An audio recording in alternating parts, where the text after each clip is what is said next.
The family of Ricky Hatton, one of Britain's most beloved boxers and sporting icons, has announced details of his funeral service. The former world champion, who tragically died at just 46 years old earlier this month, will be laid to rest in a ceremony that is expected to draw thousands of mourners, both inside and outside the cathedral walls.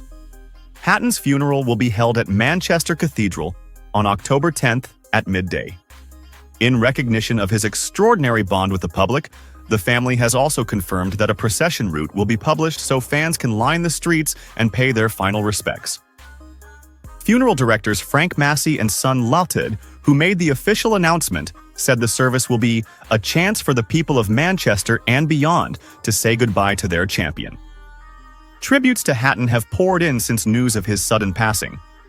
His younger brother and former boxer Matthew Hatton wrote on X, "I love you, Richard. See you on the other side." Manchester United legend David Beckham called him one of a kind in an emotional Instagram post, while heavyweight champion Tyson Fury said, "There will only ever be one, Ricky Hatton." Can't believe this. So young. Hatton's death has left a profound void in the world of sport. Known as the Hitman inside the ring and the People's Champion outside it, he was a fighter whose popularity transcended boxing. Over a 15-year career, he captured world titles in 2 weight divisions, inspired one of the most loyal fan bases in the sport's history, and became a cultural figure in Britain, a working-class hero who never forgot his roots. As Manchester Cathedral prepares to host his final farewell, the city that raised him, and the fans who adored him, are reflecting on the life, triumphs, struggles, and enduring legacy of Ricky Hatton. Early life. A fighter from Manchester. Born Richard John Hatton. On October 6, 1978, in Stockport, Greater Manchester, Ricky grew up in the Hattersley estate, a working-class community where grit and resilience were part of everyday life. He was introduced to boxing at a young age, inspired by his father, Ray, who worked in the family's carpet business. The young Hatton was a natural. His aggressive, come-forward style and relentless energy quickly stood out in local gyms. Hatton's amateur career was short but impressive, compiling a record of 21 wins from 23 bouts. Yet, unlike many future champions, he skipped the Olympic route and turned professional at just 18 years old. In December 1997, at Kingsway Leisure Centre in Widnes, Ricky Hatton made his professional debut. Few could have predicted that the boy from Stockport would go on to become one of Britain's most popular fighters of all time. Rise to stardom, the making of the Hitman. Hatton's rise through the professional ranks was meteoric. With his trademark blue shorts decorated with the Union Jack and his army of loyal Manchester fans behind him, Hatton became a fixture on the British boxing scene in the late 1990s and early 2000s.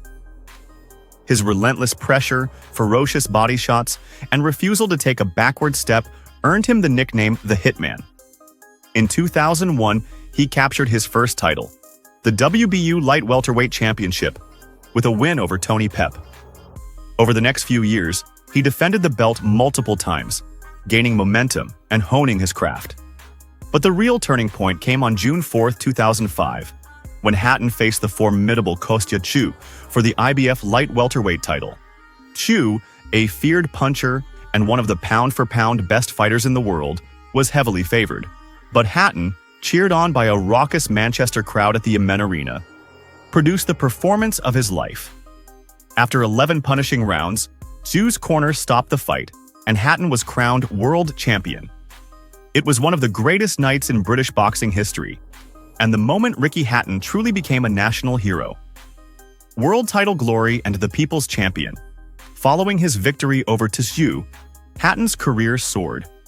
He went on to defeat Carlos Mausa to unify the IBF and WBA light welterweight titles, and later moved up to welterweight, where he captured the WBA title with a victory over Luis Collazo.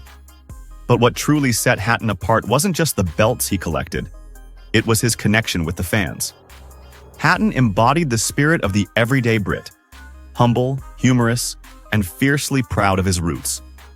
He was often seen in local pubs, cheering on Manchester City, or cracking jokes with fans.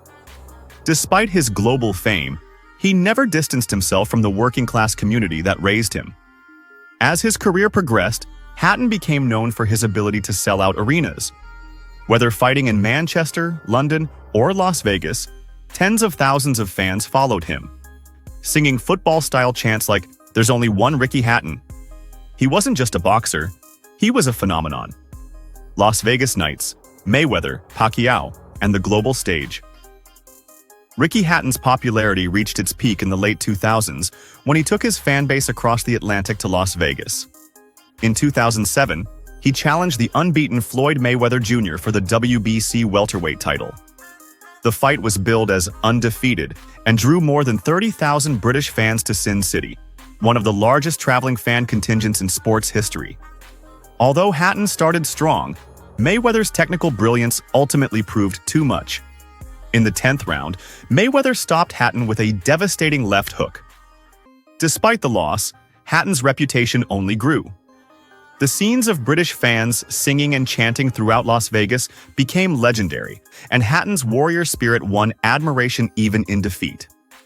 2 years later, Hatton faced another pound-for-pound king, Manny Pacquiao.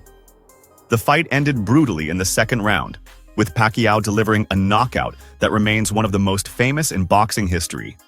It was a crushing moment for Hatton, both physically and emotionally. Yet, even in defeat, Hatton's popularity never wavered.